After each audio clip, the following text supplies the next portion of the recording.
সকল কল্যাণ নিহিত আছে সকালে, সকল কল্যাণ সকল বরকত নিহিত আছে সকালে। আল্লাহ আমার উম্মতের জন্য বরকত রেখেছেন সকালে।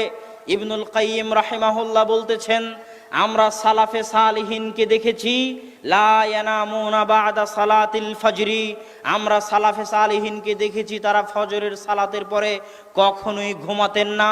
হাত্তা ফিস সিদ্দাহ ওয়া ফিস সাফার, যদিও তারা কঠিন অবস্থার মধ্যে থাকেন না কেন, কঠিন সফরে থাকেন না কেন, সফরে থাকলেও রাত জেগে কাজ করলেও তাদেরকে আমি ফজরের পরে ঘুমাতে দেখিনি। ইয়ান্তাজিরুনা ইলা তুলুইশ শামস, সালাফে সালিহিনকে দেখেছি যদি তাদেরকে ঘুমাতেই হয় রাত্রি জাগরণের কারণে, রাতে কঠিন ও কঠোর পরিশ্রম করার কারণে, তাহলে তারা সূর্য ওঠা পর্যন্ত অপেক্ষা করতেন। সূর্য উঠে যাওয়ার পর ঘুমাতে যেতেন। সূর্য উঠে যাওয়ার